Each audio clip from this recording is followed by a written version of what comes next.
How's it going, YouTube? This is Kelvin. And I wanted to go ahead and take a look at another game from the 2020 Altabox Norway chess tournament. And that is the game between Fabiano Caruana and Alireza Firouzja. Now, some of you guys know Alireza Firouzja is only a 17-year-old. And so, he's playing in this tournament with, the handful of, some of the best players in the world. Of course, we have the world champion Magnus Carlsen, Fabiano Caruana, Levon Aronian, those are all very seasoned veterans. It's a very crazy thing for him to be so young and to be playing in a tournament with the leading players in the world and also the world champion. And he actually has a pretty good chance of winning it. I'm not sure what the official standings are, but he's actually led the tournament for quite periodically. Yeah, he's doing really good. And so we're gonna go ahead and take a look at this game, like I said, between Fabiano Caruana and Alireza Firouzja. And I go ahead and give you guys a little bit of my thoughts throughout the play of the game. So let's go ahead and get it started and take a look. All right, so we got E4, C6. So this is the Caro-Kann defense. D4, D5 is most common. All right, F3. So this is the Maroczy or fantasy variation.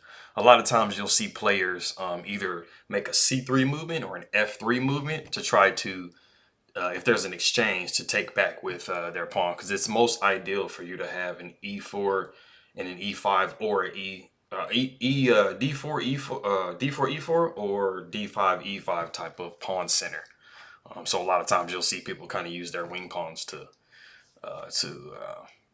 get that type of setup. And so, that knight being on A3, when you see the games of these top level grandmasters, and even in intermediate, advanced level play, you don't usually ever see the knight sit on the rim for very long. It's usually put there as a redirecting move. So as you noticed, he went ahead and brought the knight back to C2. And all right, so we got the trades here. All right, I'm just gonna go through a couple trades here.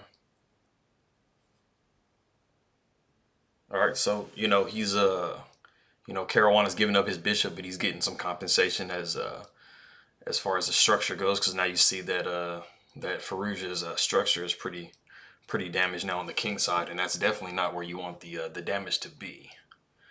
All right, so we got the bishop attacks. We're gonna move it. So we got Rook 80 D1, just defending. All right, pinning the bishop. Might be some tactics, going on there. Attacking the undefended rook on D8. All right, so we got to trade that off. That's a little bit too heavy of a threat. Just trading it down here. So we have Firouzja, trying to attack the vulnerable G2 square in front of the king. So we got that defended.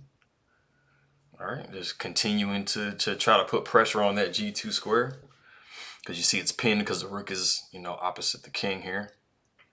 All right, I'm gonna tickle the H2 pawn a little bit, move the king back. All right, so we got rook to F2, just preventing, making sure we prevent F3. We definitely don't want that move to come here. And we got bishop to F3. And so if you notice here, we got Caruana moving his rook into an open file, a completely open file, trying to take over that file. That's definitely something really at any point in the game you want to do, but especially in the end game, you want to try to maximize the effectiveness of your rook as much as possible. And so a lot of times you want the rook on the 7th rank, but I mean on the 8th rank it works pretty well too. I mean there's a lot of tactics and a lot of possibilities when you get to when you get your rook into the opponent's I guess backyard, so to speak. All right, so we basically have an end game with same color bishops and a rook.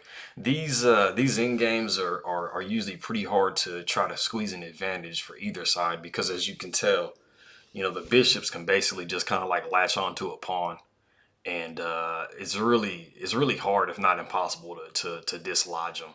And basically what you would have to do is you'd have to sacrifice your rook for one of the bishops. And as you can see, I mean, if you sacrificed your rook for one of these bishops, basically you'll just leave, you'll leave the other side with the rook.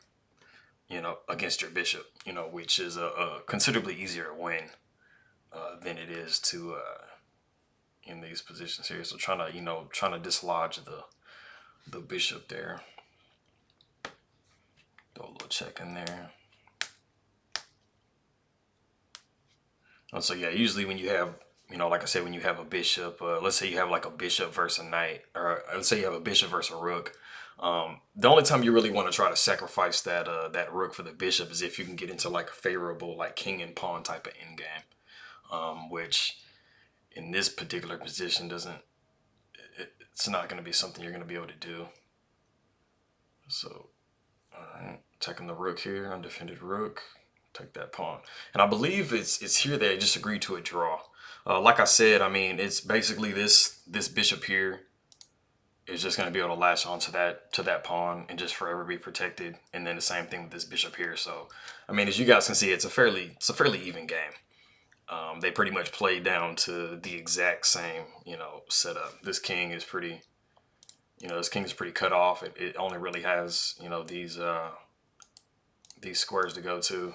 You know, because this rook is, you know, preventing its advance. Back this back down. Yeah. Okay. Well, guess I can't do that. And then the same thing with this rook. This king. This king is really restricted because of this rook. This rook has, you know, is cutting it off from being able to, you know, proceed down. So, you know, the king's being cut off, and you know the pieces being fairly equal. I believe, like I said, they just agreed to a draw. And as you guys can see, this is a pretty drawn position here. All right, so that is the game Fabiano Caruana versus Alireza Firouzja in round 8. And so, as you guys know, since they drew this game, they're going to be going into an Armageddon, pretty much a tie break. And so, you know, go ahead and take a look at that game here in a little while. All right, I appreciate it, guys. See ya.